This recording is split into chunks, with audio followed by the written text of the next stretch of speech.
be coming in. Oh, there she is. Other people will be coming in throughout.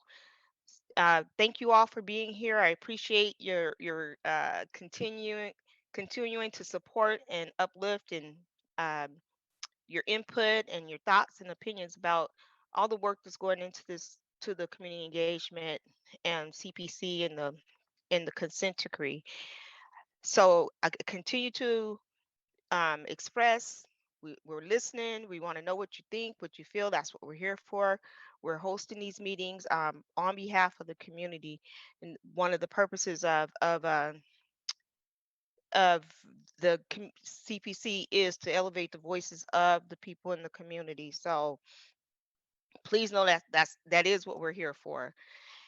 And just as I always do, I just want to open up by saying, please let's have respectful dialogue. Don't if we could just have the respect of not talking over each other, because everybody's voice is very very valuable.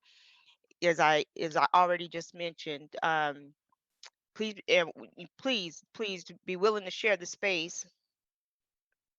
Be, please be willing to share the space with others, because we want to get everybody's voice in. And as before, I am continuing to ask for topics that you guys would like to have, because this is community driven. So it's not, I shouldn't have to come up with the agenda every month. I'm looking to the community because I want to know what you want to hear. And so please email the topics, submit them some kind of through the OCPC website email or myfelicia.cross@seattle.gov website. But just give me some ideas of the direction, some of the things that you would like to hear more about. Let's see. Jackie, I'm not sure if you're ready. Hold on. You there? Yeah, I'm ready. Okay. Okay. So a few months back we had Jacqueline, you can go ahead and take the slide down now. Thank you. A few months back we had uh, um, one of the interns, I guess, from Seattle University, and Dr. Jackie Hofgott has come back, and she's just going to talk a little bit about what they're working on for the micro community policing plans. Jackie, did you have a presentation? I didn't know. So yeah, if you would like me to, so I wasn't sure how much time we had, but if you would like me to give just the citywide results of the Seattle Public Safety Survey from 2021, I'm happy to do that. But I can start by just telling a little bit about the MCPP and the upcoming dialogue and the survey. And then if you want me to share the results from the 2021, how much time do we have then? You have actually about 20 minutes Okay. for if you like. Okay, well, I'll just well, let me just see if I can pull up my slide here and let's see. You can tell me if it's showing, is the PowerPoint, wait. I always have trouble with two screens here. Is this PowerPoint showing up? Yes, it is. Okay, um, so many of you may be familiar with the Seattle Police micro community policing plans.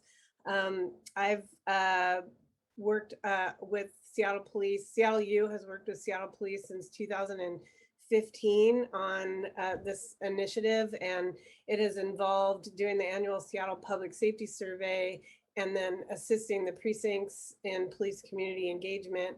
And part of the involvement has been research analysts that have assisted with the precincts to help with the survey and also police community engagement. And I think we have some of the research analysts with us today. I know Alex had presented before. I believe Shannon Christensen, who's a North Precinct analyst, I can't see everyone on here, but I know a couple of them are on tonight.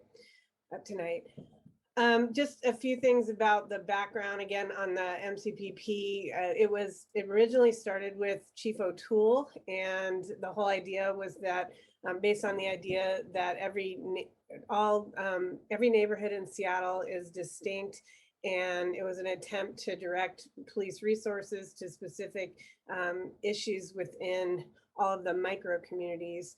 And it was the annual Seattle Public Safety Survey, which is now in its 7th year, the purpose of that was to collect community perception data based on the idea that people's experience and reality of crime is dependent on their perception of crime and public safety in conjunction with the actual incidence of crime. And part of the MCPP is also the development of the public facing website. So Seattle Police Data Driven has done a lot to put, if you go on to SPD MCPP, and I can put the link in the chat, has done a lot to be able to show the data that we've collected every year. So you can look at the neighborhood level, and you can look from year to year at the changes over time. We've administered the survey, as I said, every year since 2015. We've had anywhere from 5,000 to over 11,000 responses every year. Last year, we had 9,123 usable responses. We only record responses where people have identified the neighborhood that they live in, because the purpose is to collect data at the neighborhood level.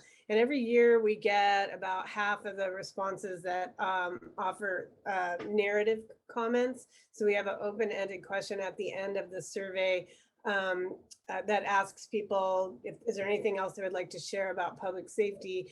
And we have often, very lengthy comments that we analyze for themes.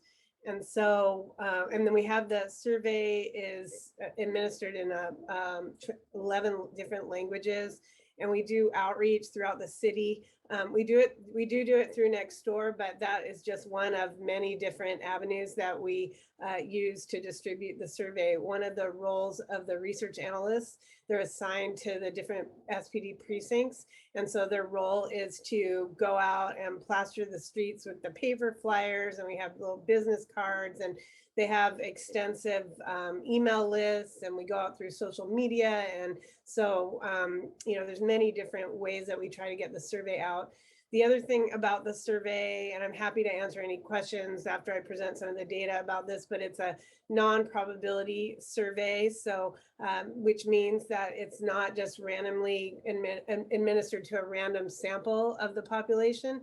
It was intentionally developed so that anyone and everyone who lives and or works in Seattle can take the survey. So, one of the issues with a non-probability survey is always the generalizability, the representativeness of the survey findings. And so we attempt to deal with that at the back end by statistically weighting the responses. So if we have fewer numbers of people in a particular demographic category, that demographic category will get more weight in the final results. So I won't go through all the details on the demographics, but all of this, the reports are available on the SPD MCPP website. So one of the things that we measure in the survey is we have scales that measure police legitimacy, social cohesion, informal social control, social disorganization, and fear of crime. So we have items in the survey that measure the degree to which people trust the police. We have items in the survey that measure the degree to which people are close with their neighbors, which is social cohesion. Informal social control has to do with the degree to which people take it upon themselves to address public safety, like by joining Block Watch or getting involved. Social disorganization has to do with the people's perceptions about lower level, activities, criminal activities such as open air, drugs, graffiti, things like that. And then we measure fear of crime. And so ultimately you would want a neighborhood to have high ratings of police legitimacy, high ratings of social cohesion, high ratings of informal social control, and low ratings of social disorganization and fear of crime. So every year we have on the survey drop downs of different public safety issues. So One part of the survey is more quantitative in the sense that people are just identifying, what their public safety concerns are. So these are just some of the different public safety concerns that are on the survey that deal with property crime, drugs, alcohol, public order, police capacity, and violent crime, traffic safety.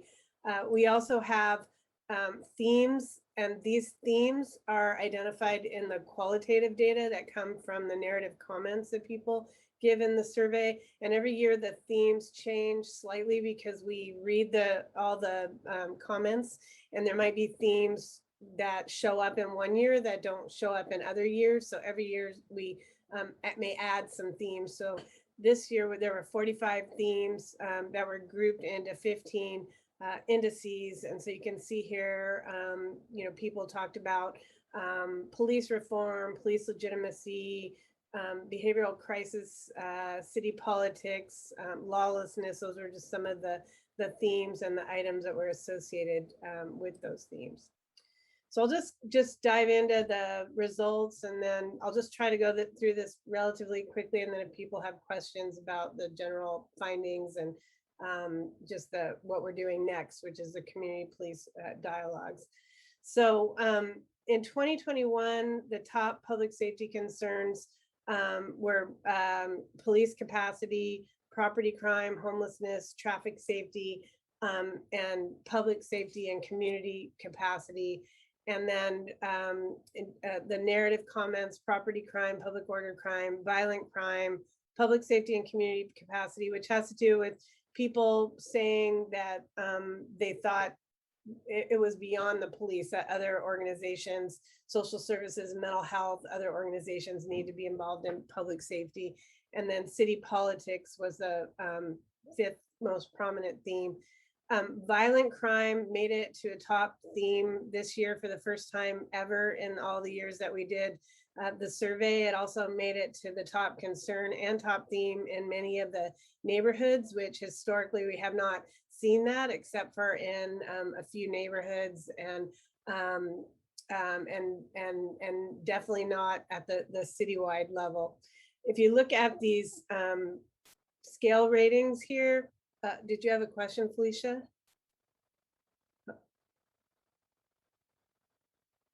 Oh, you're muted. Someone asked, is there a page number to refer to that you're on right now? Oh, this is just on the PowerPoint. I can try to Okay. put up on my other screen here, the actual report, so I can try to tell you where the page number, but it'll just take me a minute to find that.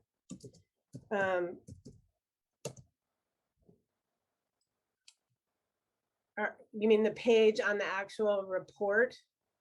Someone already answered. It was like page 11 or 12 or something. Sorry to interrupt. Go ahead. So if one thing that's different, and you can look on the website, we'll compare from year to year.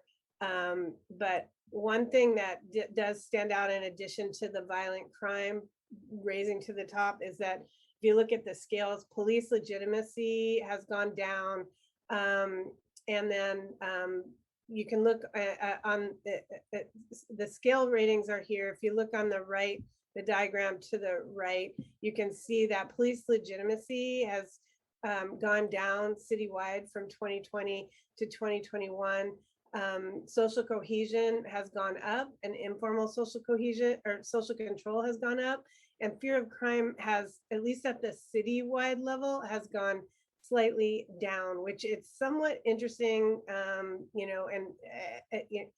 that fear of crime would go down on a year that violent crime would be in the top themes. And I would have expected police legitimacy either to be the same as last year or to, I don't know, maybe go up a little bit, but it did go down. And if you look at the citywide view of policing, we always ask about people's perception of policing in the United States generally, and Seattle specifically. And you can see that that's also gone down, and it's rating 44 on a 100-point scale. And this year, Seattle and the United States generally were pretty close. And we've had other years where the ratings of Seattle police have been quite a bit higher than in the United States. generally. And, all I'll say, just to hypothesize about what could potentially have been happening with the police legitimacy ratings is, police capacity has been the top public safety concern, either the top number one or number two in all the years that we've done the survey, which that has to do with people saying they want to see more police, or police aren't coming fast enough, or they're not coming when they're called. And so the police legitimacy ratings could have potentially been also affected by the lack of police capacity, with the increase in lack of police capacity just in terms of the numbers of police over the last year. So let's see. So this just shows the top concerns as compared to the citywide, compared to all the different precincts. So if you look across this, you can see that some of the precincts are pretty similar to citywide, such as the East precinct is pretty similar. However, police legitimacy made it to the top in the East precinct. North precinct, homelessness was slightly higher. So at the precinct level, you can see just some slight differences across the different precincts. And then the differences become more distinct as you go into the neighborhood level. So you can see that in the full report. And this was the ratings from the scales at the precinct level. So you could see here that the highest, for example, the highest police legitimacy rating was in the Southwest precinct at 56.8 on a 100-point scale. And the lowest was East precinct at 41.9 on the police legitimacy scale. And then you can compare some of the different scales. Just look at fear of crime, for example, was pretty similar, at the mid range for all the precincts, but fear of crime was the lowest in the East precinct and highest in the West precinct. And again, when I mentioned before that fear of crime is lower citywide overall, and police legitimacy rating is lower and the social cohesion is higher, that's not necessarily the case in every neighborhood. There were neighborhoods that had higher fear of crime ratings if you look at the deeper dive in the different micro communities. So this just shows the changes in the scale ratings over time. So I think it was East and West, I think, had the lowest sort of dip in the police legitimacy rating. So you can get a sense just looking at the precinct level, just the fear of crime, social disorganization, informal social control, social cohesion, and police legitimacy. And I should mention also that all of those elements that we measure in the neighborhoods and citywide, the idea is that people's perceptions about things like police legitimacy, fear of crime, social disorganization, all of that has to do with people's experience regarding their quality of life around issues of safety and security in their neighborhoods. So that if someone's afraid of crime, even if there's not high crime, for example, in their neighborhood, but they're afraid to walk down to the store because they're afraid of crime,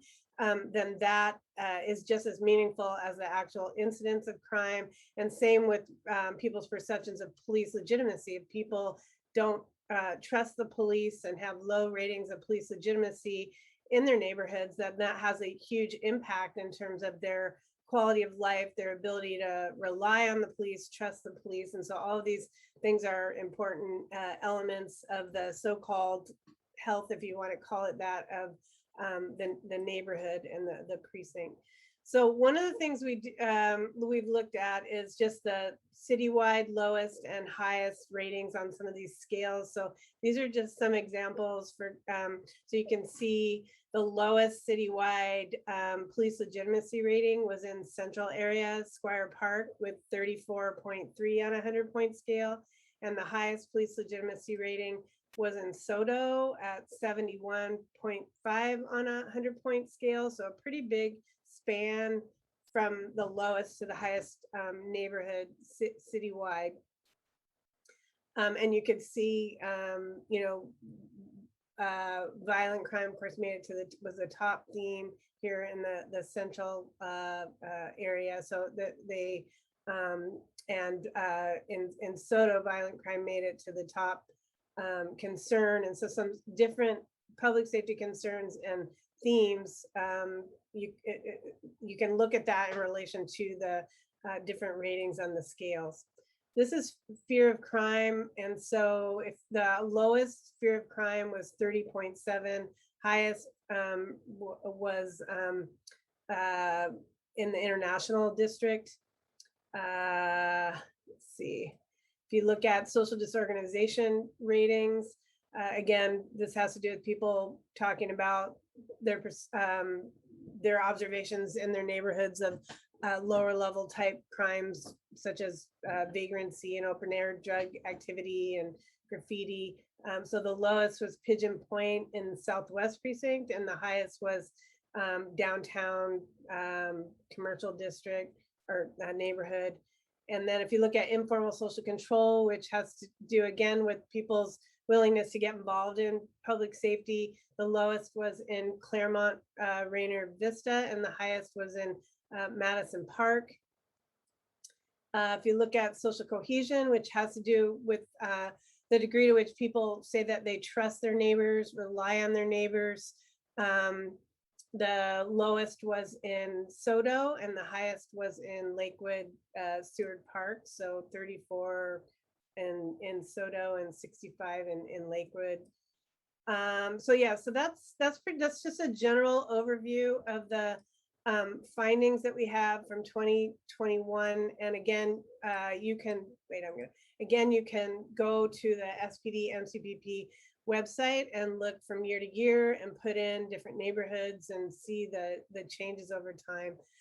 One of the things that I'm grateful that you had me on here tonight, Felicia, because we're about to start the community police dialogues, and we start that on May 19th, and we're going to do that through August. And we started doing those last year. All the years of the micro community policing plans we've done in between the survey administrations, which we do it in the fall, every fall. We've always done focus groups where our research analysts will meet with focus groups and talk about the findings from the survey. But last year, with all of the cultural conversation that went on, and just everything that went on over the last couple of years,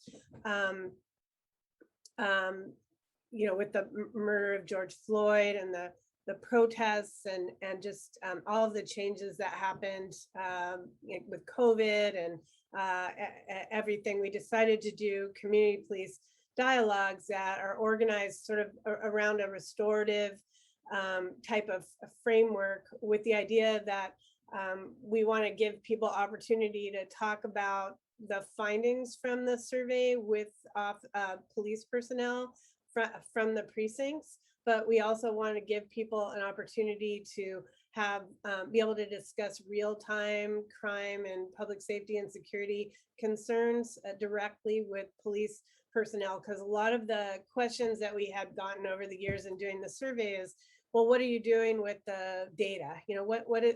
How is the data from the people's perceptions useful? And ideally, what we would do with the data is be able to hand this data over to the Seattle Police and to the precincts, and be able to address people's perceptions of crime in addition to the actual incidents of crime. And these community police dialogues offer opportunity to actually engage with the police and be able to bring up real-time crime and public safety concerns, because Seattle Police does collect some real-time monthly data. No, we don't do it. It goes through another it's called it was called Elucid. Now I can't remember what it's called, but they collect data like off Facebook and stuff. That's also on the Seattle Police website. But our survey, we're only, because we do such a pretty intense sort of data analysis, we can only do it annually. So these community dialogues offer the opportunity to actually have a discussion about real-time crime and public safety concerns. Last year, we did a report on the dialogues. So that's also up on the Seattle Police website. So anybody's interested to know what actually goes on in the dialogues can go to last year's report. And we wrote up a report on the themes and some of the conversations that came out of the dialogues. And I will say, we had a high amount of participation last year across the community, and police personnel, police all the way from line staff officers, crime prevention coordinators, collaborative, personnel from collaborative policing, but also up to command staff, precinct captains, and other command staff. So I just wanted to invite anyone who wants to participate, anyone who lives and or works in Seattle to participate in the upcoming dialogues. And the way that you sign up for that is if you go to the SPD MCPP website, you can click on the sign up, and you have to sign up and then put what dates that you're interested in, and our research analysts will schedule you, and then you'll be hearing from us as to what dates you get scheduled on. And if people want to participate in more than one, people are welcome to participate in more than one.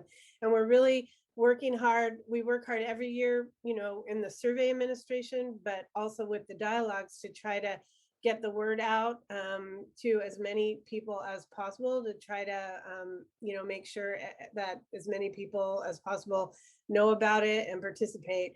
And the idea is not just to have people who are, pro-police and, of course, we don't want to have a situation where people are uncomfortable talking to police.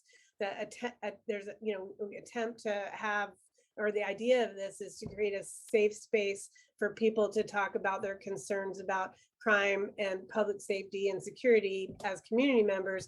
But it's also an opportunity for the police to talk from their perspective, to engage in a dialogue with the goal of police and community working together to increase public safety and security in the precinct, citywide, and at the neighborhood level.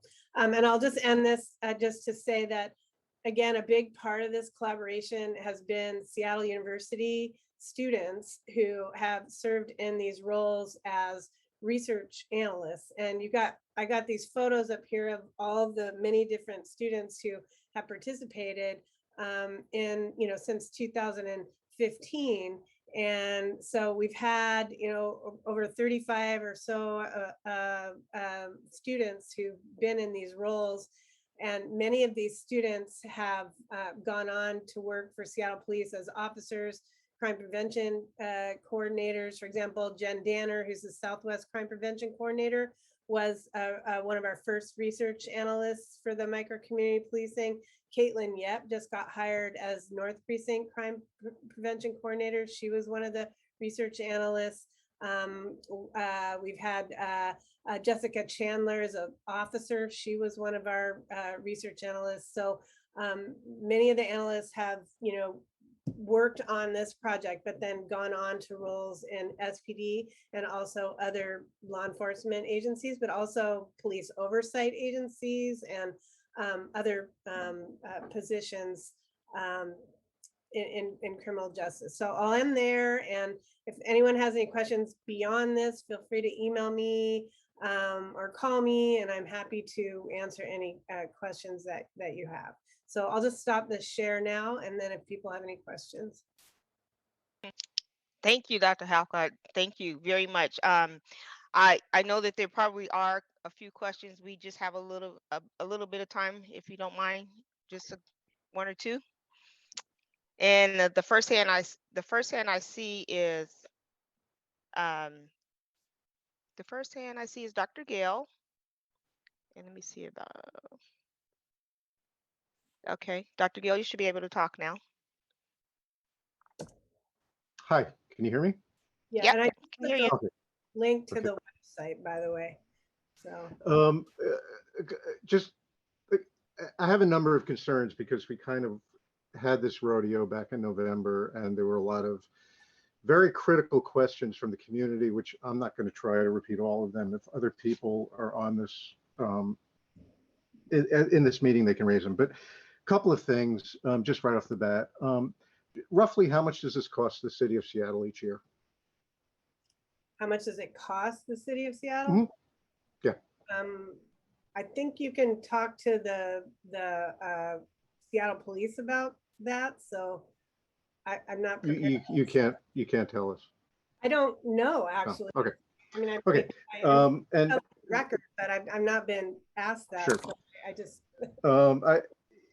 the other question, I'm just wondering, you've pointed out in numerous forums at the city council here today that your students go to work in law enforcement. I'm just wondering, do any of your students go to work in activism or police reform?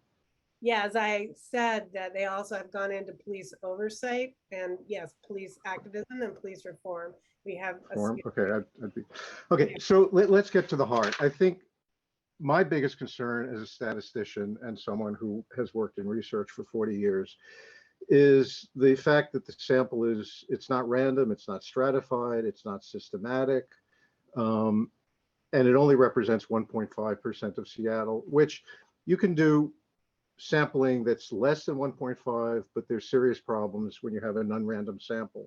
We already know that certain demographics are vastly underrepresented. And the method that you use, which is not a method that's been used in my experience, again, I've been doing this for 45 years, is you don't simply multiply the underrepresented sample by the expected frequency of that population or that demographic in the population. Because what that does is it actually increases the bias. So for people that may not understand what I'm saying in statistical terms, if there's a selection bias, so for example, let's take people in the Black community.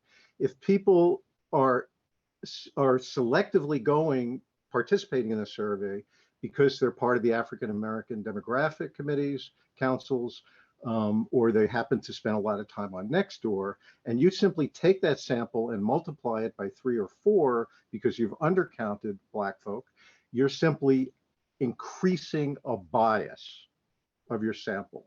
This is again, I'm not going to go through this. There are methods, they're called mixture modeling, maximum likelihood estimation. I could go through it. This is a problem that crops up in census every 10 years.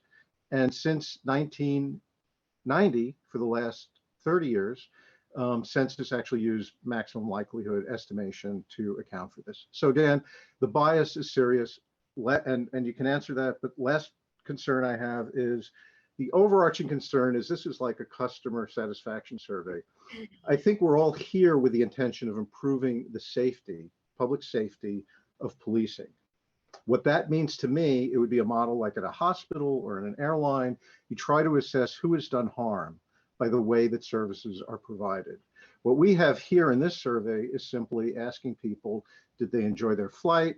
Would they like to have a different type of meal in flight? You're asking people very different questions that don't get to the heart of people who have been harmed by police. So again, to state it succinctly, I'm not really interested in what the Seattle I mean, SPD might be interested, council might be interested. I don't think for people who are activists and want to change police accountability, we're particularly interested in what, Sally and Joe Smith think up in West Seattle. What we're concerned about is the people that have been harmed by police and their perceptions. Okay, Dr. Gale, thank you. You know, I'm gonna let Dr. Hofka, if you would like to I mean, put so in, but you might want to follow up with you her. didn't have a lot of time. So, I mean, I'm happy to unpack some of that. I mean, I guess, I don't know how much time you have, but I heard about the conversation with my research assistant last year. I'm assuming Dr. Gale, that was you Yes. asking questions about things like propensity score matching as compared to statistical weighting and things like that. I don't want to have a whole conversation about statistics except to say that I'm, at no point have we ever advertised this survey as a probability survey. We have paid close attention every year to the relationship between our findings and probability surveys that have been conducted. We have not got funding. We've tried to get funding for, and we do this on a shoestring budget. I don't know if I'm permitted to say actual numbers, but I will tell you, we have not had the funding to be able to do, we've wanted to do a random sample, compare it with the actual non-probability sample that we have. I'm well aware, I've been at Seattle U for going on, you say, I've been a college professor for 30 years now.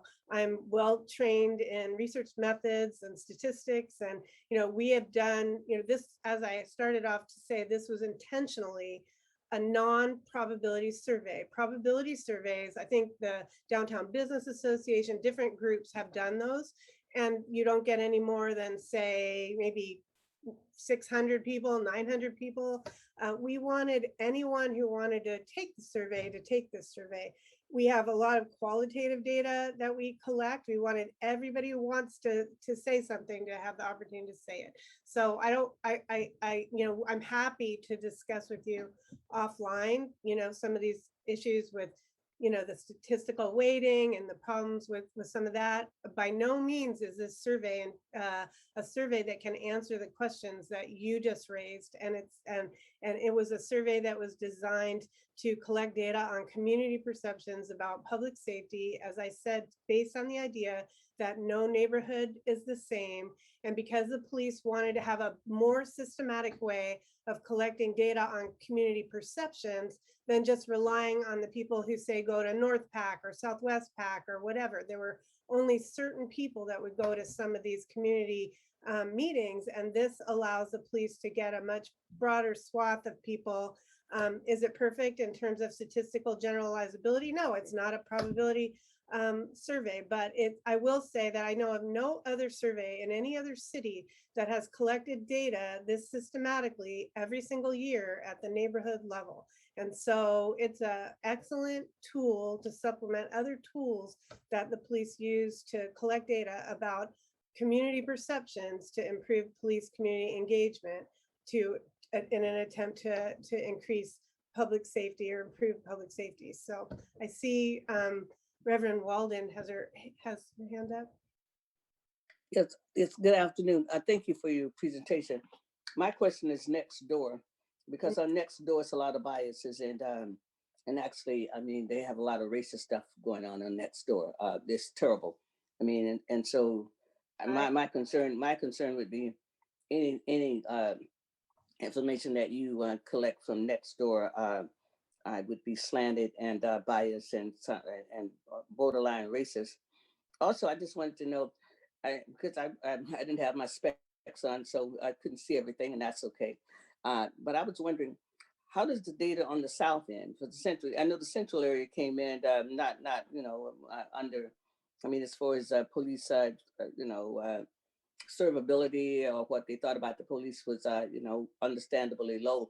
But it's so much happening on the south end. I mean, shots fired by the elementary school, and so it's a lot of stuff that happens on the south end that sometimes other people think they can speak for us, but we have the lived experience in these communities. So I was just want to know if you could elaborate a little bit on the south end of Seattle.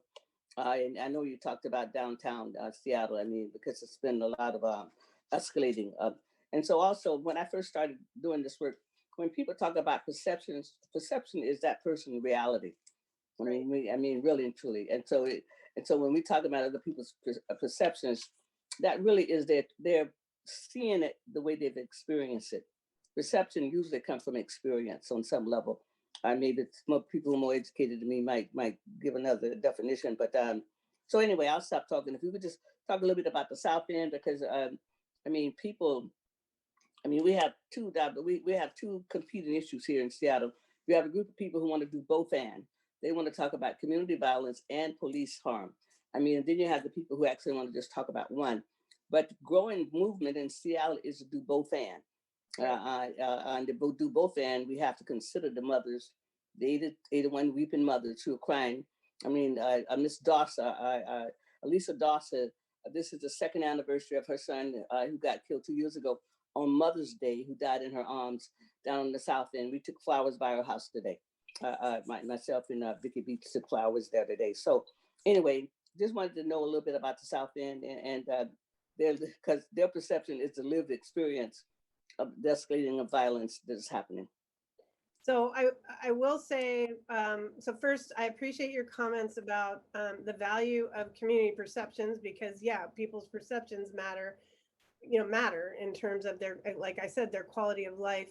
And in terms of your comments about Nextdoor, as I said, I think fewer and fewer people are on Nextdoor, and we recognize the problems that you described with Nextdoor, which is why Nextdoor is just a small way that we get the survey out. It's just one of many, many. We have lots of outreach that we do, including, for example, going down to Downtown Emergency Service Center. We have attempts to administer the survey to unhoused persons, and we have lots of different ways that we administer the survey, which I could go into, and I'm happy to elaborate on with anyone who wants, since we don't have enough time here. In terms of the South, and I will do individual. I just did a presentation for Southwest PAC. I wasn't asked yet to do one for South PAC, the South Precinct Advisory Committee, but we have presentations prepared that go through all the neighborhoods in all the precincts. South had 1,177 people respond. That was, we always are challenged in terms of trying to get the numbers up in South, because South Precinct is so diverse, and we want to get the numbers up in South. In terms of how South Precinct concerns and themes related to citywide, they were similar to citywide at the precinct level. Once you do a deeper dive in South has always been the precinct where you're seeing the violent crime come up more in some of the neighborhoods. And so we are seeing some differences with some of that, although this year we had violent crime come up across the city in many neighborhoods. In terms of the police legitimacy rating, South was 48.2 on the 100-point range. It was not the lowest. As I said, East was the lowest, but it also did go down from last year. So, and similar to citywide, social cohesion was relatively high in South Precinct and went up from last year. And I believe fear of crime was about the same last in 2021 for South Precinct. So yeah, we do see some differences. Historically, we've seen some differences. South, I don't believe, if I remember, every year has ever been like the lowest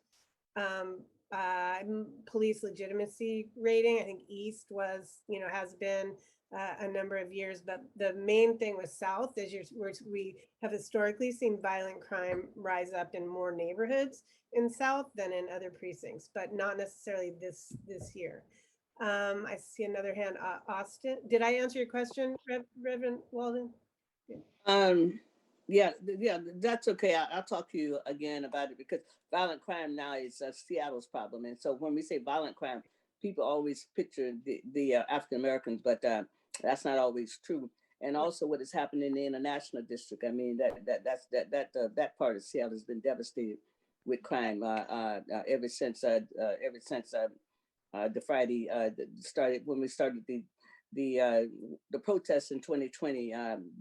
The international district has not been able to bounce back from all the businesses being destroyed down there by people who said they were involved with Black Lives Matter, but actually they were young white kids who broke those windows out. It had nothing to do with Black people, but because a lot of times you're talking about crime, a lot of times it's white kids who are breaking the windows and doing that kind of stuff, but people don't want to talk about, and that's not on your survey, but people don't want to talk about a lot of the crime in Seattle and tearing up the city in 2020 was not Black people. They were people who were not Black, but saying that Black Lives Matter when they were breaking out windows. I'm happy to share details on any of the precincts with any groups or anyone who's interested. So Thank you. Thank you. And thank Wait, you so I'm much. gonna thank you, Reverend.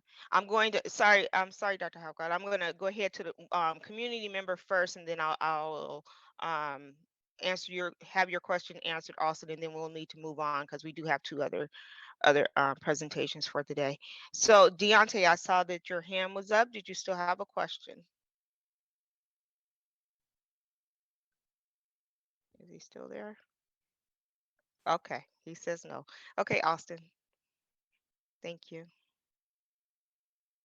Yeah, thank you for being here today. I share Reverend Walden's concerns about Nextdoor, and I wanted to kind of dive into that a little bit. So I've got a kind of multi-part question, unfortunately. But for do you have a way of telling? Because usually with surveys, of course, it'll be how did you hear about this, and that'll be one of the questions. So do you know what percentage of your survey takers heard about it through Nextdoor? And then the second part of the question is that I noticed that it looks like higher income people are overrepresented in your survey pretty significantly. And I think part of the reason for that, of course, is that folks who have more reason to distrust the police are going to be much less likely to interact with a survey that is explicitly sponsored by and done in cooperation with the police. And so I appreciate that you mentioned that you were going to shelters and things like that to try to reach out to folks, but I don't imagine that was very effective. And I don't think that For those reasons that you mentioned, but also other reasons. But well, yes, of course. And so I feel like if something like this is going to have any value, it has to be independent of the police department, or you're going to be running into you're automatically getting folks who are more likely to fill out the survey because they are affiliated with one specific well, and that's perspective. That's an excellent point. Who was it? Kirkland, the city of Kirkland reached out to me a couple years ago. I know they did the survey through the city, and it's a tool that could be used at the city level. It just so happened, I mean, this was initiated by a community-oriented policing grant, partly, and the Seattle Police Foundation. So the original funding for this was it came from Chief O'Toole when she was here as chief, her interest in collecting perception data at the neighborhood level. So I mean, the tool could be used in a lot of different ways. I actually think the tool would be a great tool to be used at the city level, not even necessarily related to policing, to go in and look at the goings on of a neighborhood to address public safety in ways that are not even police related. I actually think that the survey could be used as a tool more broadly, but you're right. I agree with you. And that is a concern I have about the survey as well as the dialogues. One of my biggest disappointments in the dialogues last year was that, we didn't have only pro-police people, because we actually had we had people who had been involved in the protests. We had on the front lines of the protests. We even had people who had talked about being on the other end of the lawsuits. We had people who were, against the police. We had people who were also crime victims. So it wasn't just people who were more pro-police. But you're right. When you have a initiative like this, that's out of the police department, that is definitely a problem with the survey. And like I said, it did not originate for a lot of the purposes that you're describing that it could be used, and it most definitely has issues in terms of being generalizable. It's not a probability survey. So, and then as far as Nextdoor, like I said, we have pages and pages and pages of email lists and reach out. The RAs go out to religious organizations, and we actually had the flyers on the surveys printed and gone out to the parents in the Seattle Public Schools for the first number of years of the survey. And then we do reach out to all kinds of community organizations. And so Nextdoor is just a very small fraction of where the survey goes out. And the only reason we use it, and I actually think fewer and fewer people are on Nextdoor now, but the only reason we use it is because it's one, we use all social media. In fact, we just started a TikTok with the attempt to get out to more people, you know, of different age and income ranges. And so we're trying everything we can to get the word out as widely as possible. I don't want to keep going because I know we're out of time. Thank you, Austin, for your question too. Um, Dr. Hofgott, thank you so much. Thank you for always being available. I just would like to remind everybody that our goal and mission here is to inform the community on issues and things, information is out here, so that we have these opportunities. If we all agreed about everything, then we would need to be having these conversations. So I appreciate everybody's input and thoughts and opinions. And of course, we're not always going to agree, but at least you know what's happening. Therefore, that's where change can start. So thank you, Dr. Gale, for your question. Agnes, did you have a question? I thought okay. Um, so thank you. You can stay on if you like. Next on our agenda is Nia.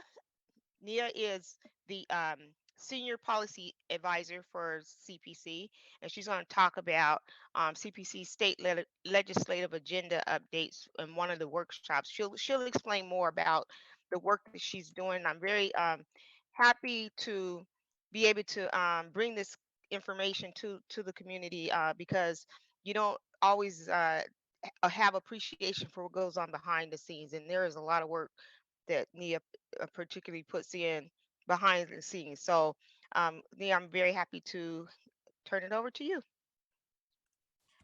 Thanks, Felicia. Good evening, everybody. I am Nia Franco. I'm the Senior Policy Advisor for the CPC.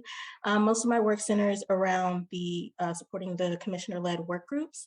This evening, we're going to be talking about the State Legislative Agenda Work Group and the work that we did in the 2022 legislative session. I have a presentation here, so I'm going to share my screen. All right, Zoom said you all can see it. If I can get a thumbs up from people who see this. See Reverend Walden nodding. Okay, perfect. All right.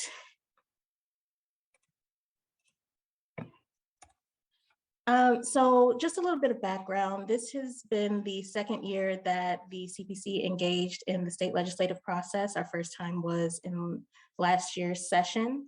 The engagement that the CPC does in with the Washington State Legislature goes through our State Legislative Agenda Committee.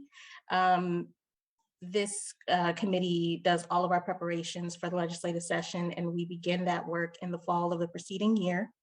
For this session, Commissioners Austin Field and Esther Lucero were co-leads for the committee, and Commissioner and Co-Chair Douglas Wagner was a member of the committee. And with all of our work groups, the work of this committee was supported by CPC staff. So what I want to do first is kind of give a condensed overview of the state legislative process, just so we are all starting out on equal footing. So about a month before the legislative session begins, there's an opportunity for legislators to pre-file bills, and that's when you start to get bills that are introduced and what will be the focus of the upcoming legislative session. Once the session actually begins, there's some form of committee action. This is where the bills are referred to the different committees that they will have hearings in. Other committee actions would be legislators actually taking a vote on the bill to pass it out of its committee of origin. Occasionally, bills will go to a second committee if it touches on more than one topic. But after that, typically what happens is it goes to the Rules Committee, which is where all legislation has to go to be voted on to be passed on to the next chamber. So there are second and third readings. Third reading is where you typically will have a vote. Occasionally bills will skip their second reading and go straight to third. At that point, the bill will switch from its house of origin to the other chamber. So if the bill starts in the House of Representatives, it will then go to the Senate and vice versa. The final action that we have here is governor action, and this would typically be the governor either signing the legislation, vetoing the legislation, and the governor can also veto parts of legislation, so not just the whole bill outright. So in 2022, the CPC set a number of legislative priorities, the first of which was to allow individuals to hold officers accountable for their actions. This is about giving people, like the individuals, the opportunity to hold specific officers accountable without having to go through some government entity. The next legislative priority we have was to prohibit traffic stops for certain violations. This kind of dovetails off of some of the work that was done by OIG in, I believe, 2020. And there was a bill in the 2021 legislative session that was introduced late by Senator Wynn that looked specifically to prohibit traffic stops for minor traffic violations. So that was something that the CPC decided to pick up in this legislative session. The third was to ban the use of tear gas in Washington state. This was pretty much directly born out of the overuse of tear gas and CS gas during the protest of 2020. This was something that was also part of the CPC's legislative priorities in 2021, and we carried it through to this year. And the final priority that we had for 2022, it's one priority, but it has two main focus. So it's advocating for statewide changes to increase officer accountability. So the two ways that we were looking for that to happen is to remove arbitration as a route of appeal for discipline related to officer misconduct, and to remove accountability provisions from the bargaining process. So typically what the CPC does during the legislative session, there are three main ways that we engage in that process. So one of them is by preparing statements for commissioners to deliver during committee hearings. The second is signing in either in support of or in opposition of legislation ahead of the committee hearings. And the third is submitting written statements that outline the CPC stance on the prospective legislation. Usually we do all three if we are engaging on a piece of legislation. It's our goal to always do three. So that's what we tend to do.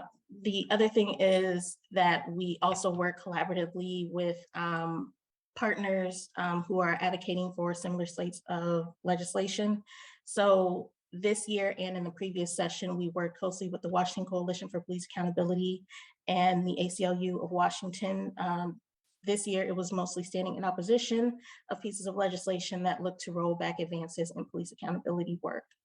So that was how we typically go about this work. So next, I want to take you all through the stances, the legislations that, the pieces of legislation that we took stances on. Y'all forgive me, it's kind of late. So at the beginning of the 2022 legislative session, we voted to take stances on 9 bills. 5 of them we supported, and I want to caveat that 2 of the bills that we supported, it was kind of reluctantly, and I'll get into that a bit later. And we opposed 4 bills.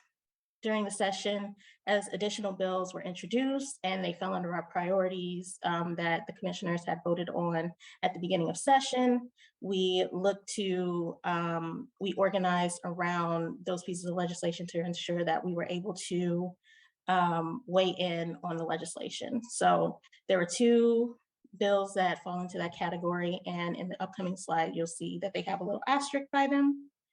In addition to the legislation that the CPC actually voted to support or oppose, and those that fell out like into our priorities but were introduced later in the legislation, there were also 3 pieces of legislation that we kept an eye on during the legislative session in case there were some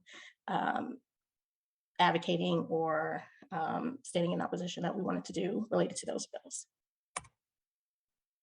So here we have listed the legislation that the CPC voted to support. So the first is House Bill 1202, which was about addressing meaningful civil remedies for people who are injured as a result of police misconduct. The next is House Bill 1507, which was about establishing a mechanism for independent prosecutions of criminal conduct arising from police use of force. Those first two directly fall into that first priority that I discussed. Next, we have House Bill 1690, which is concerning the use of deception by law enforcement officers during custodial investigation. Around these parts, we know those as ruses. This has been, the CPC has done a lot of work around ruses previously, so this was right in line with some stances and perspectives that we had earlier. And as I said, there were two bills that we supported kind of reluctantly, and those are House Bill 1719 and House Bill 1735. 1719 was about the use and acquisition of military equipment by law enforcement officers. It ended up being a clarification to a bill that had passed last session to essentially say that officers and police departments can still acquire 40 millimeter launchers that are typically in the form of shotguns to use with less lethal munitions. We kind of held back on fully supporting this because while it's essentially like less lethal tools are not non-lethal tools, they still cause harm. And while we want there to be less lethal options, it still should be the officer's first instinct and first action to try to de-escalate a situation rather than reaching for a weapon. And House Bill 1735 was about modifying the standards for use of force for police officers. And this was around clarifying that officers can still respond to calls that have an aspect of a mental health crisis that may be going on.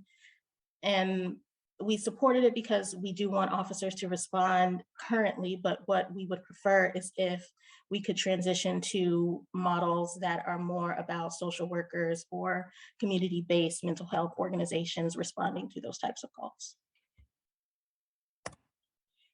The next set of legislation are pieces that the CPC opposed.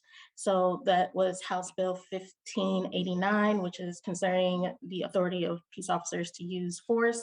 This was essentially expanding the situations in which police officers can use force in situations. House Bill 1726, which was about a lot of these bills are similar in that they duplicate and looking for in offering situations, expanding on where peace officers can use physical force. House Bill 1788 was looking to expand on situations in when officers could initiate vehicular pursuits. Senate Bill 5522 was increasing the penalty for assaulting a law enforcement officer. This was particularly aimed at situations that happen in a protest setting.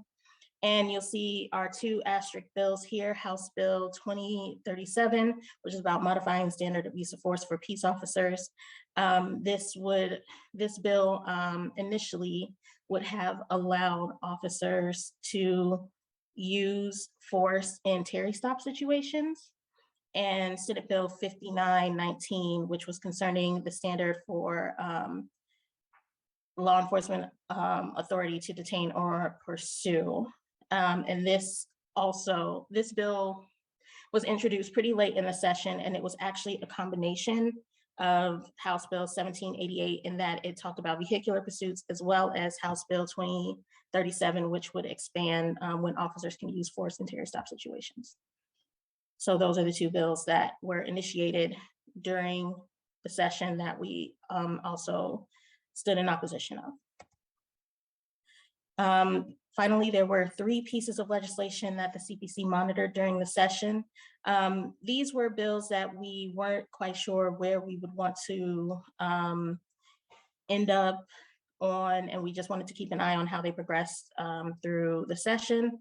So the first is House Bill 1692, which was essentially eliminating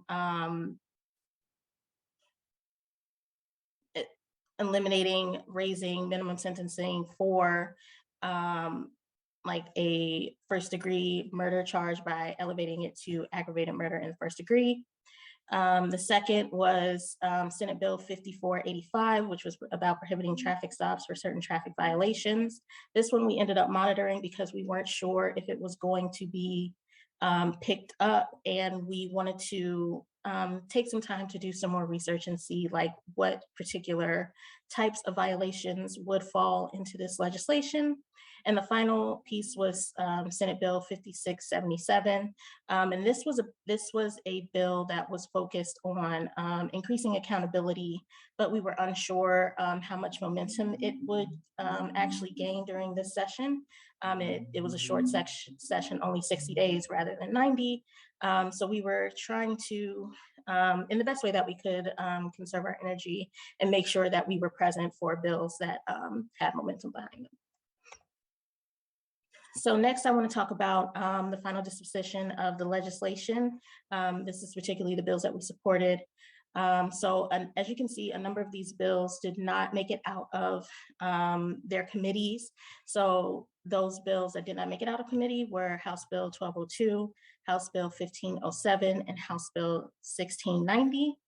House Bill 1719 and House Bill 1735, those two bills that we kind of reluctantly supported, they passed and were signed by Governor Inslee, and they went into effect, I believe, early April. Here's a list of the legislation that we opposed. Most of them, again, did not make it out of their committee. So that would be House Bill 1589, 1726, and 1788. Senate Bill 5522, it got its first reading and it was referred, but it did not make it out of committee. And unfortunately, House Bill 2037 passed and was signed by Governor Inslee. It passed in its totality, which was not what we were hoping for, but it ended up passing. The good news was, though, that Senate Bill 5919, which was worse because it combined the aspects of 2037 and 1788, did not pass. And here is a final disposition of the legislation that we were keeping an eye on. So House Bill 1692 didn't advance beyond the first reading. Senate Bill 5485 had a hearing in the Senate Committee on Transportation, and that was it. And Senate Bill 5677 did not advance beyond its first reading and referral to the Senate Committee on Law and Justice. So there was not even a hearing for that bill. So what I want to talk about next is what we intend to do in what we're calling the off season. So the time between the end of the previous legislation and the beginning of the next. We want to start planning for our next legislative session. So we're starting to think about what our priorities will be for the next session. Part of the reason that we wanted to present on this in the CE meeting was to actually have a chance for us to hear from community members who are present, if there are specific things they want us to be looking at and looking for in the next session. We're also looking for ways to engage in the local legislative process. So looking at some of the resolutions coming out of the City Council and seeing if there are places where the CPC should weigh in. And we're also looking to strengthen the relationship with legislative collaborators. So as I stated before, we have worked with the Washington Coalition for Police Accountability and ACLU, but we're also looking to start working with other community groups. And we're also hoping that we can start working with community members, but that's a conversation that we need to have like with the work group as well as CAO to figure out where, make sure we're not stepping on any boundaries that we should not be stepping on. So we have started some thoughts formulating around our plans for the next session. So we have some broad ideas for priorities, such as focusing on systems that reassign work from police officers and departments to community-based organizations. This is particularly salient around mental health responses, where in that vein, advocating for robust community-based mental health systems. And there are some funding mechanisms that we're looking for that would be able to fund case studies or research specifically around mental health response methods, best practices for community-based oversight organizations like the CPC, police data collection processes, if it would be possible to research what it would look like for Washington State to have a unified court system, because we believe that that is something that could potentially increase police accountability, and standardizing methods to share outcomes of critical incidents with communities. So like I said, we really want to hear from you all. If there is something that you all feel is missing from our priorities as we're starting to develop them, we want to hear from you. This will not be the only time you all will have to weigh in on this. We'll be back in more CE meetings during the summer to hear from community members, or you all can reach out directly to CPC staff. You can email me, my email address is here, or you can email the OCPC email address, and I've also included my work cell phone number. Are there any questions? I think I saw Dr. Gale's hand go up at one point.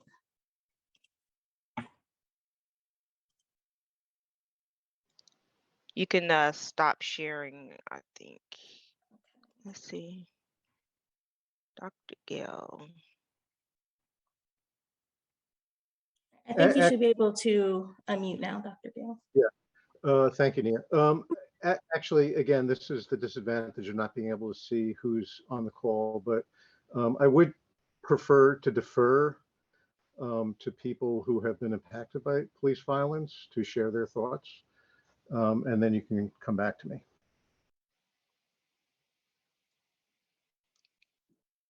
Sounds good.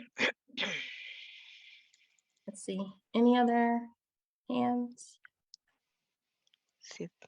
Okay, so at the time, I don't see any other hands. So Dr. Gale, this is your opportunity because we do have one more presentation. Okay, I'll be quick here, but I will note a concern that if there are no impacted people here, we have a serious problem. But just to get to the heart of it, and Nia, this is not a criticism of you. It's sort of what you've been handed. You know, one of the things that happened in 2020, which was a major advance in police accountability in the legislature, was finally having an office within the governor's office to actually investigate police killings. That came out of really hard work that was done by a lot of different coalitions and people. And the bottom line was that office is based on the principle that police do not investigate police, period. Not 10% of the investigators are police, not 1%, none. And there's actually even a requirement that goes into effect after about, I think, 5 years, where you can't even have come really from a law enforcement background within a certain period of time. So the reason I'm raising that is I'm not sure what moral authority the CPC has to advocate for things that it's actually not once, not twice, not 3 times, but numerous times stated it is dead set against. In 2021, in February 2021, the CPC had a chance, after listening to the community, to vote exactly that, to not have police investigate police. And a week later, the CPC voted to continue to have police investigate police in Seattle. So I think this is a bit of an issue, but I think the larger issue, you know, I would say if there's one thing that we should all be pushing for in the legislature, or 3 things. Here, I'll give you the 3 things, very simple. One is the right for people who've been abused, a right of action within the state for people who've been abused by police to file a suit and not have to go through the onerous process of going through a federal court. So a right of action within the state, that would be 1. 2, a uniform adoption of a rule that says police do not investigate police, whether it's Seattle or elsewhere. And 3, a uniform system of licensing like we have for teachers and we have for doctors and we have for nurses that dictates that that investigations and discipline are not subject to bargaining. That's it.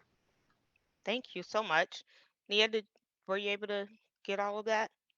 Any feedback? Okay, great. Thank you. Let's see, Agnes. Can you, let's see. You should be able to unmute. Okay. Am I unmuted? Yes. Yeah, we hear you. Okay. Thanks, Nia. Appreciate your presentation, and I really want to applaud the CPC for working in collaboration with the Washington Coalition for Police Accountability, in that group centers the voices of impacted family members, and that's so critical. So I'm really happy to hear that, as well as the ACLU, which has been doing some terrific work in this area. I guess one of the things, and I'm not quite as succinct as Dr. Gale in terms of the three things, but just in general, I guess what I would say is that as we look at the accountability structures within the city of Seattle, it seems like we often go back to that the guild contracts really impact so negatively the ability to really hold police accountable. And so I would just say a broad category of things that I would like to see, and I think our group would like to see the CPC take action on, is looking at how of having state laws passed that would prohibit contracts with police guilds to inform the disciplinary process. Without that, it really feels like the accountability structures that have been set up are never going to be effective. Thank you. Okay. Any Thank you. comment? Thank you. Actually, I will. Well, I'll talk to you offline as well, because we have been working on trying to get someone here to talk about contracts. So you might be able to give me some insight. Let's see, Carol, are you still there? I don't see Carol. Oh, there you are. Okay. Can you unmute? Yes, I think I did. Yep. Okay. We can hear Can you you. hear me? Okay. Mhm. Amy put in the chat that just because somebody doesn't speak up does not mean that people have not had families impacted by police violence or any kind of police, let's say, unprofessionalism, all the way to that. And I agree to what you said. So, Mr. Gale, Dr. Gale, there might be some people here who have been impacted by the behavior, if not violence, of police. Thank you. Thank you for that, Carol. And then Kenneth. Let me find you. You should be able to unmute. Okay. Can you hear me? Yes. Okay. All right. I'm not sure how I got invited, but I'm glad I did. I know Teresa Huey, I think has mentioned this group to me, and has been involved or something. So anyway, I'm just glad I was invited. I do a lot of community work out on the south end, particularly in Renton, and we the black pastors out there have met and for several years with the Renton Police Department, and so a lot of those things that you are dealing with um, are throughout the police systems and departments, and so it's not unique to Seattle. Let me tell you that. Nia, I really appreciate the work that you are doing. You know, that's work that we hardly ever in our community get. And so my question to you is this, and I'm not familiar with your organization, but how can the community help your organization and your work be more effective? So, you know, I hope you understand my question, you know, because you know, the effectiveness is what's going to really make a difference in this, you know. And I know a lot of people, you know, politics can be a dirty game, and a lot of them want you to bring money. In other words, they want you to have lobbyists. They want you to the pay to play and stuff like that. So not necessarily buying into that part of the system. What can the community do to help you be more effective? That's my question. I think in terms of this work, as I said, we're relatively new to this type of advocacy work at the state level. So I think what I'm hoping we can do moving forward is find ways to incorporate the community more in our advocacy. So putting together panels when we give our statements of other community members who also either support or oppose the legislation to add like a more robust statement that can influence the legislators. So one of the best things that I think we've done is finding ways to incorporate like stories or experiences from the community into our statements. And so far we've only been able to do that insofar as the event was something that was pretty well publicized.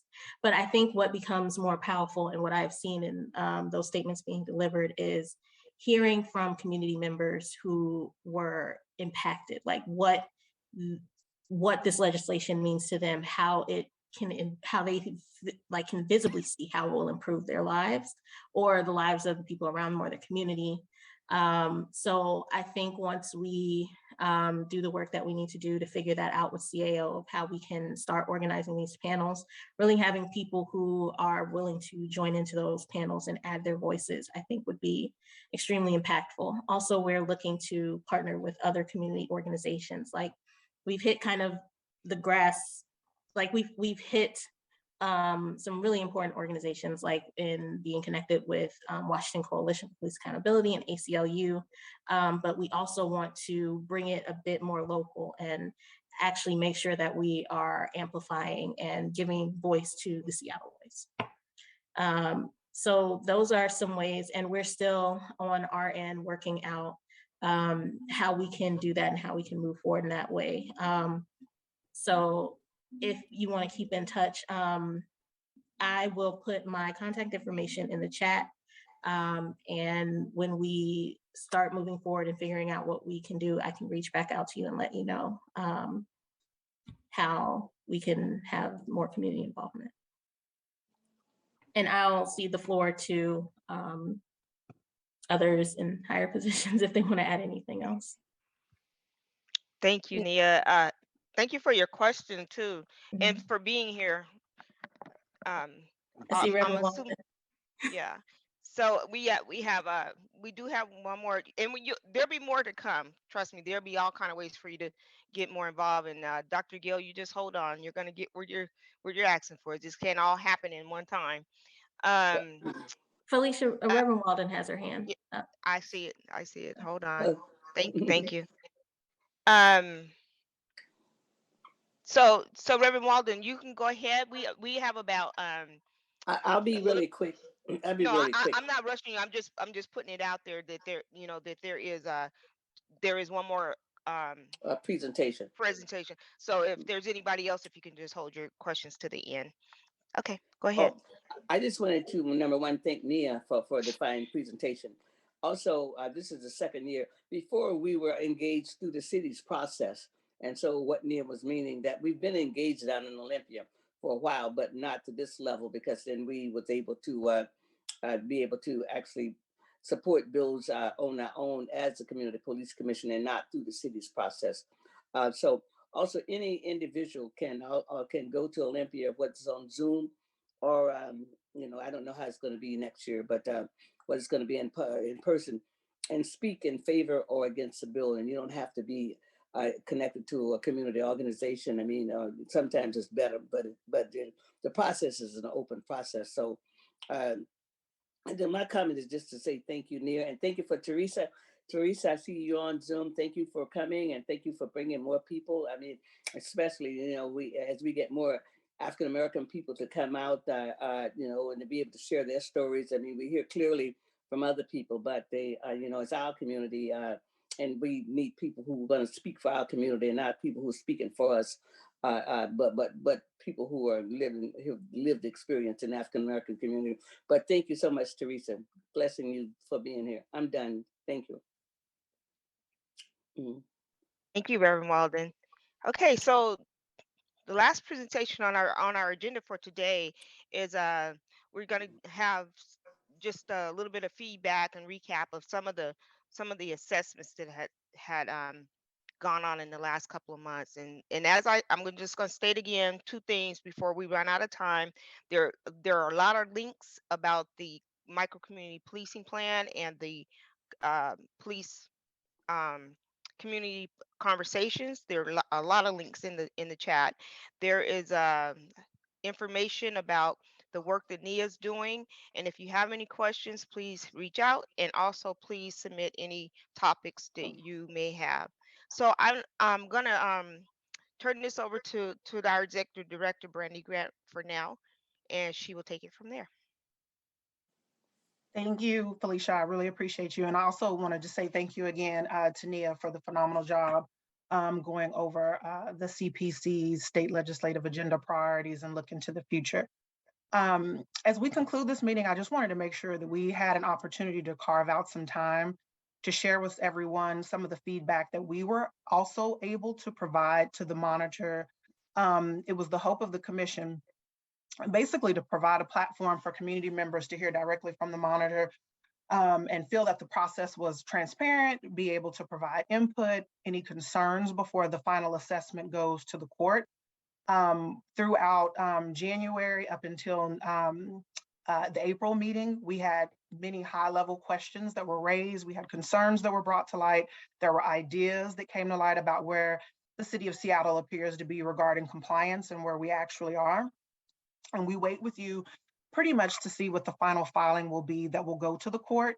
We're here to help push for and move true accountability forward. And we want to conclude the meeting with turning over the last portion of tonight to our data and policy strategic advisor, Evan Lee, and our policy director, Shailene Morris, who will be presenting.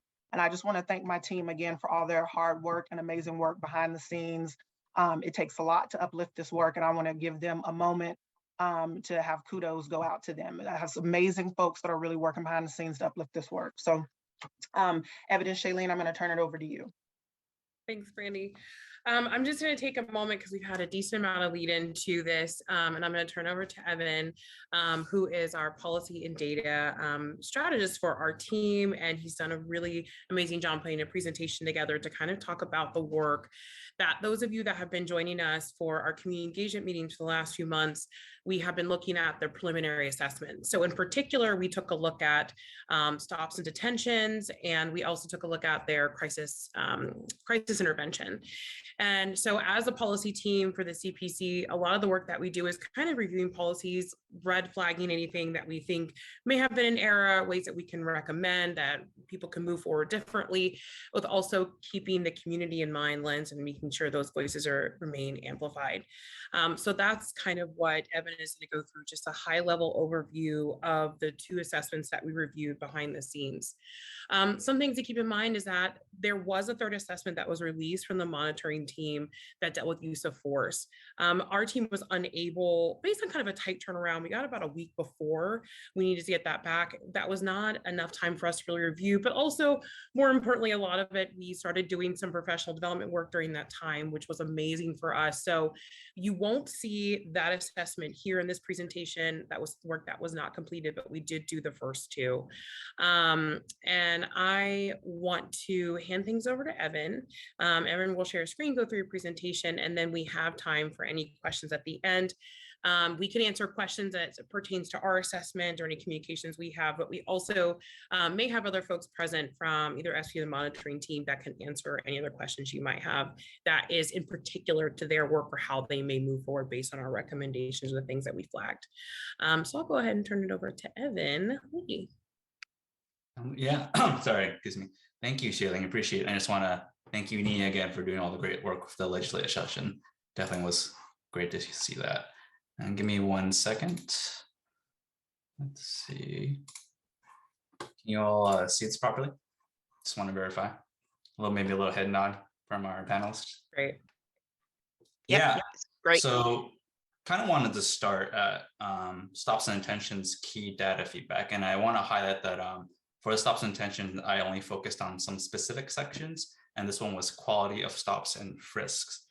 So maybe just like a really high overview, the monitor released assessment for us, obviously for some feedback. And one of the first things I noticed was the report kind of needs more detail on the methodology itself. There were a lot of talks about, how statistics significant, but they didn't even include things like sample size, confidence intervals, etc.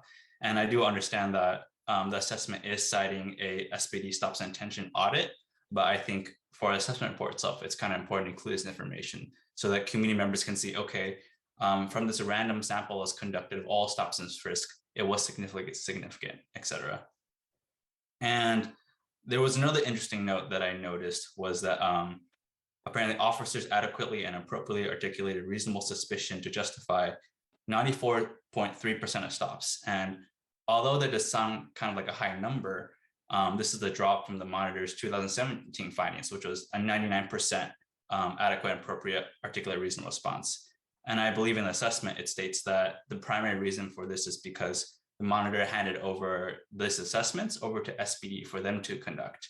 And I think the report didn't really go too much in detail, like how the process changed. Like, for example, how did the monitor conduct these assessments and what changed when SPD started conducting assessments? Like, I do understand the number did decrease. However, I think more light needs to be brought to this. Exactly what changed, how processes changed, was some internal data structures, was some methods that changed. And another section that I noticed was there was a section on weapons. Basically, if a frisk occurred, was a weapon found or was it not found? And obviously on the surface, it kind of seems like if a weapon is found, it has a implied outcome. But I think there's a key point missing here is legal ownership of the weapon. If you frisk someone, right, and a weapon is found, but it's legal, that changes the conversation entirely. That kind of modifies how the frisk even occurred. So I think the kind of overarching theme you can kind of see is we need more information on this. We see this data being presented, but what are the key insights from this? What can we take from this? How do you address this potential, I would say, missing point of the legality of weapon ownership? And another portion I looked at was racial demographics of those getting frisks. And the report noted that minorities are frisked more frequently than their white counterparts, especially their Asian counterparts, who were 33% more likely to be frisked versus their white subjects. And kind of, again, I'm repeating myself at this point, but it's the same thing. I appreciate the report, the assessment bring this up, but I think CPC would like more insight into this. Why is this occurring? How is SPD looking into this specifically? Or what are some underlying reasons SPD might think this is happening? And overall, kind of wrap this up, I think there could be more transparency or maybe more graphics around the methodology, how this audit was conducted or how this assessment was conducted. And now kind of moving on to the crisis intervention assessment. And this is the one where I kind of dived in a bit more, and I think I might be able to address some community questions. So kind of starting from the top, I noticed that there's a pretty sharp increase in individuals who have 5 or more crisis contacts of SPD. And kind of to summarize it, that means the same individual having repeated contact of SPD. And I'm not sure if you're able to see my mouse cursor over here, but for example, you can see from 2019 to 2020, individuals who have 5 to 6 jumped significantly. And the same could be applied for individuals that have 16 plus contacts with SPD. And again, I think the report doesn't really highlight this. It says it's occurring, but it doesn't really give more insight in it. It just says this is a statistic. And, I think CPC wants to know why is this happening? Are there specific underlying factors why this is happening? And I think another key point that this kind of led into was the report talked a lot about use of force level statistics.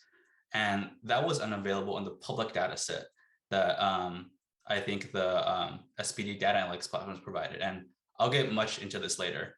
So just kind of moving to the next point. The assessment also talked about 4 mental health providers that help address incidents through a total of 5 mental health professionals.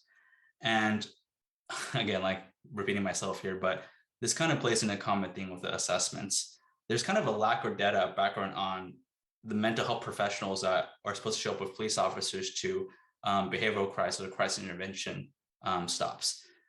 Was there a measurable change in outcomes of the contact when mental health professionals are able to show up? What is a specific protocol that is in place if a mental health professional is able to show up? Did the mental health professional showing up result in a decrease of use of force with behavioral crisis contacts? And I think it was kind of glossed over. It was only talked about, but I think data showing if mental health professionals can have impact, that could really drive future policy on maybe providing more funding for mental health professionals to show up with police officers or alone by themselves.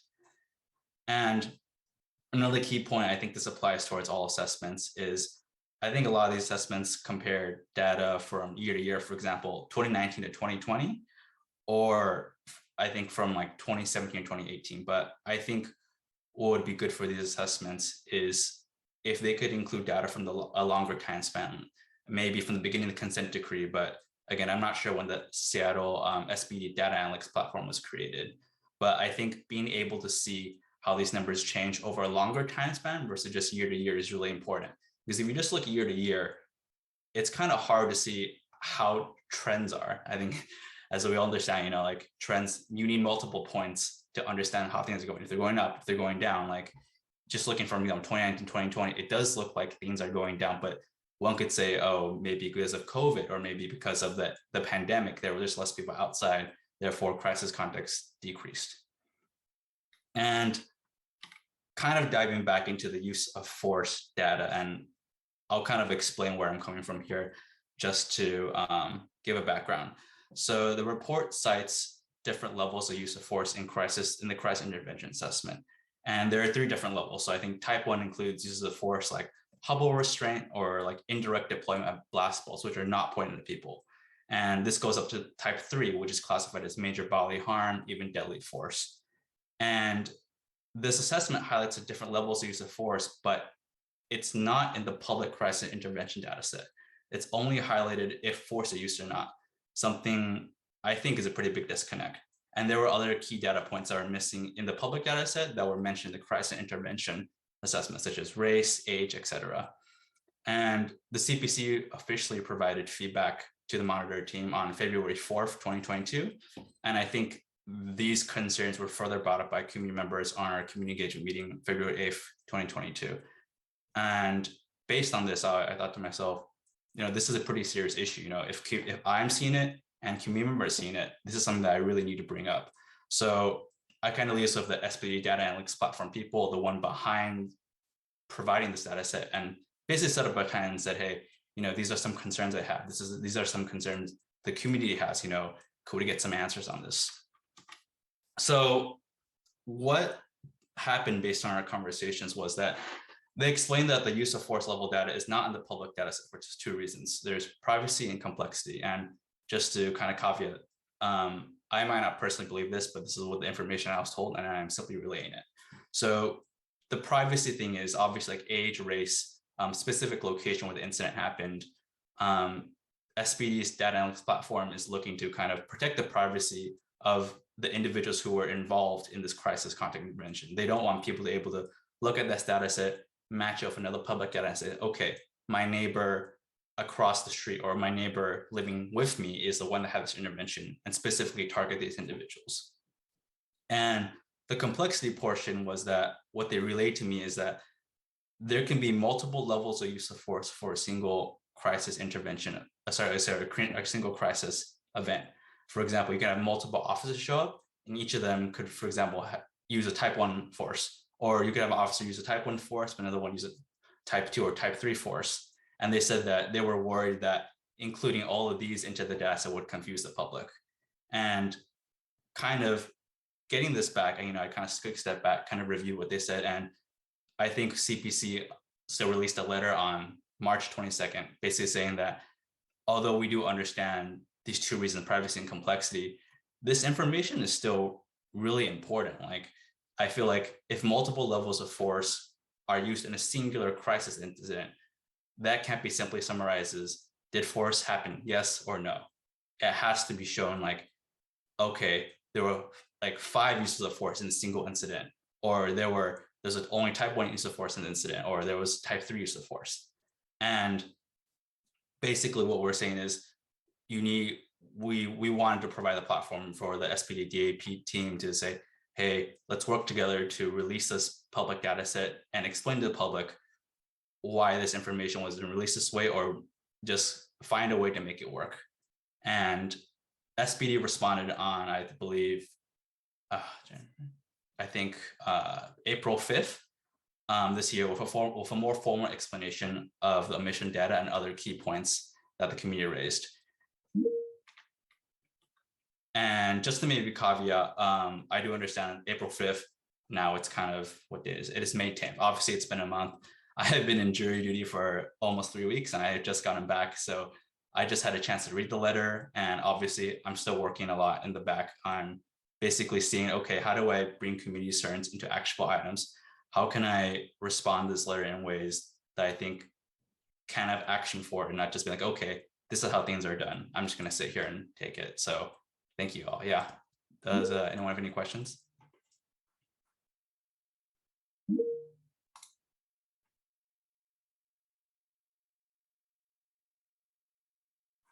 Really quick, thank you so much, Evan. I appreciate that. And even after coming out of jury duty, doing all of this work. So we just want to lift up Evan some more. He's newer to our team and we're very happy to have him.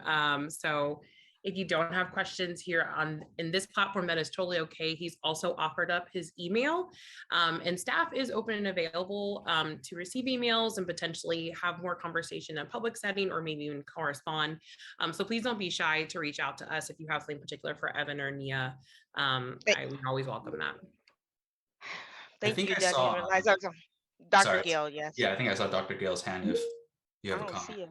I don't see it now. I guess he put it down. Is he? Oh, I just saw a hand pop up and disappear. If, okay, well, if you see, oh, there he is. Okay. Okay, you should be able to talk now, Dr. Gale. Okay, thank you, Evan. And yes, everything you said is correct. I don't think we even have time to go through, the things I've related. The issue of privacy and not putting the use of force is beyond absurd. But that aside, what could be and what would be really important in the crisis data is to show if someone was injured. So for instance, very concrete example, missing from the data set. Shun Ma, on December 3rd, 2015, was in experiencing a severe paranoid schizophrenic episode, was brutalized by the police, ended up in the hospital that day, and then died 12 days later.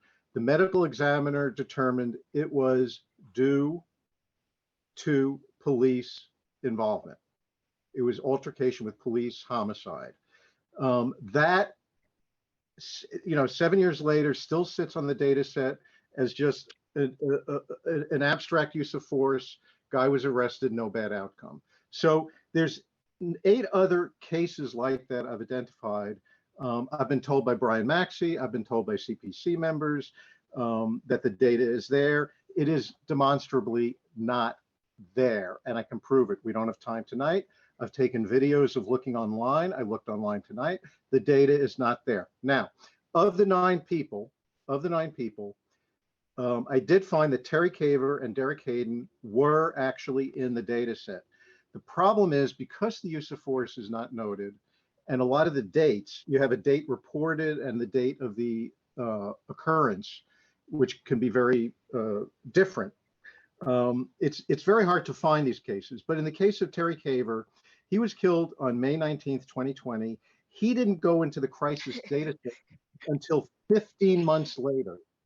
How is that possible? 15 months later.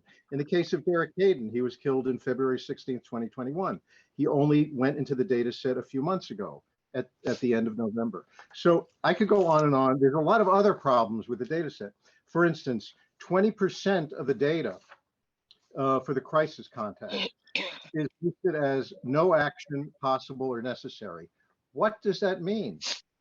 Was that an invalid? That's like a couple of thousand contacts. There's a category for this is what's called the outcome of the contact. So no action possible necessary, that's 20.11%. There's a hyphen. I don't know what a hyphen means. That accounts for about 2.25%. There's resources offered and declined, 5%. I think there's a lot of questions here about what the actual outcomes are and why so much data is missing and why we can't actually see the use of force. I'll leave it there, but I have criticism of the other data sets too. But there's a lot of criticisms just of the crisis context.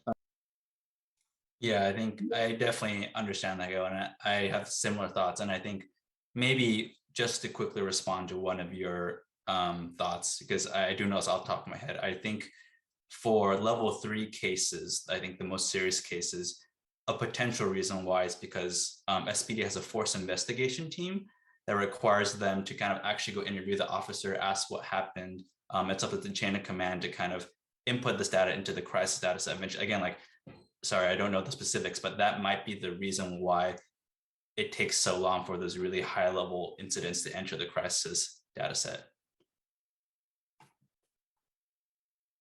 But I think just building on what I've heard from the community and everyone else, I think there definitely needs to be more transparency around how kind of data flows through SPD. And that's something I've kind of been working on recently, and I'm kind of excited. Hopefully in the next few months, I can kind of show the community what I've been working on once that's all finalized.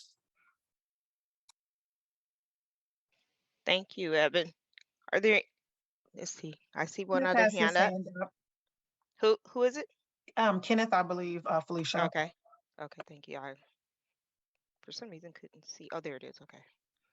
I don't know where this goes, but this is a concern of mine.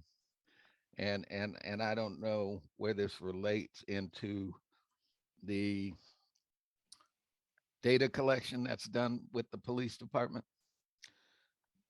But I know that Seattle police had a lot of people that went to the January 6th.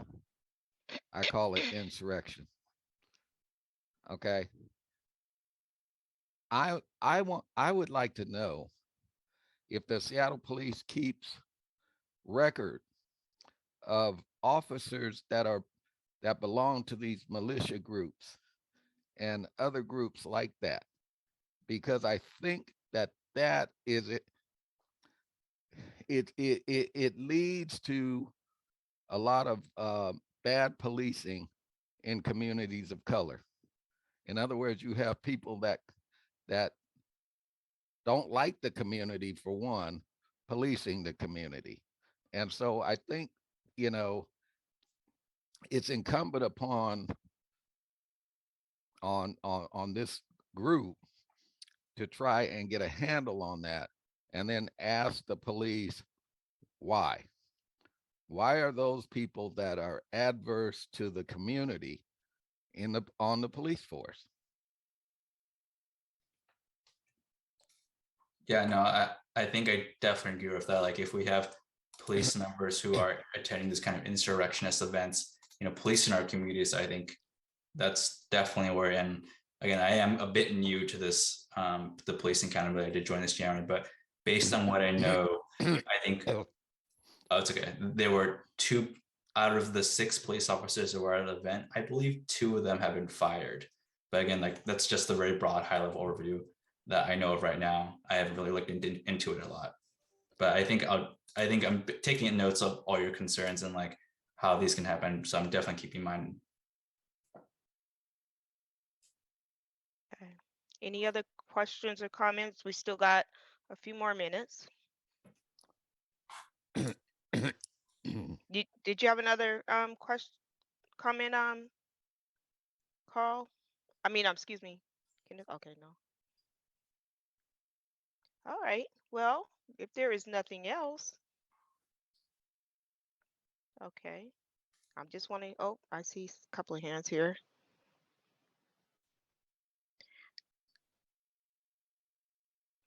Dr. Gill, I'm going to give you just a few seconds, okay? Because we really want to hear from give space and room for those who don't always have an opportunity or are reluctant to want to talk. So please, you there? Can you unmute? I'll be very brief, Felicia. Just Okay. thank you. You know, again, just high level stuff, and I'm pointing this out because it points to serious problems with the data. We're trusting the SPD, like with stops and detentions. We're trusting that the SPD wrote down a rationale in their report for why they did the stop, and that was approved by a lieutenant or a sergeant. Why are we trusting that? That is insane. There has to be some level of quality control. So just real quick, stops and detentions, there is no use of force fields in the data on the publicly accessible website. Nothing, not even a yes, no column. When it comes to use of force, you know, I pointed out at the last meeting that there was something like, I don't know, I think they said 181 use of forces during summer 2020 in the demonstrations.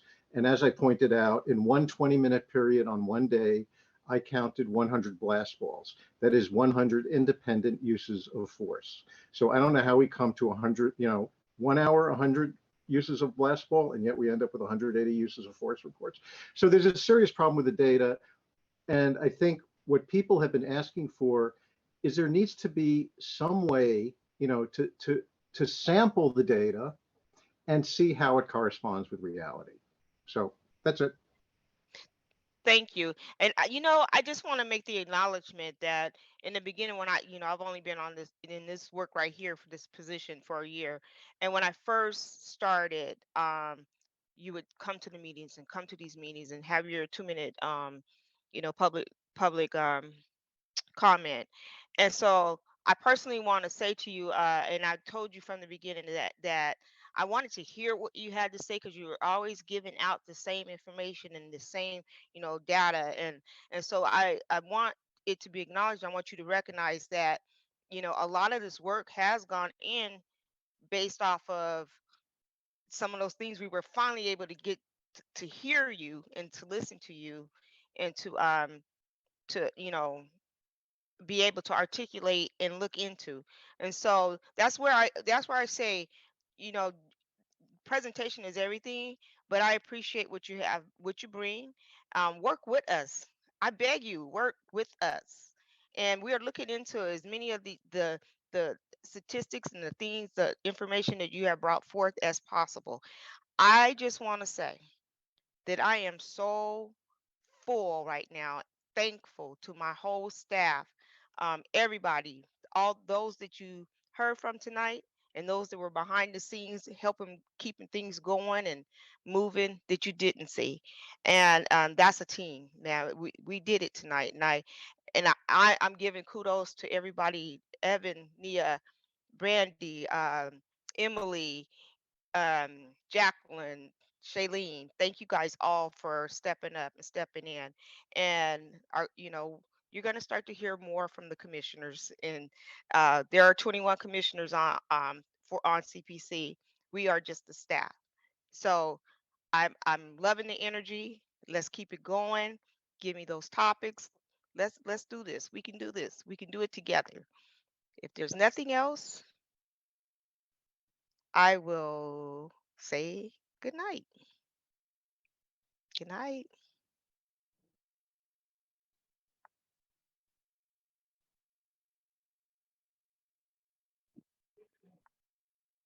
You got the chat?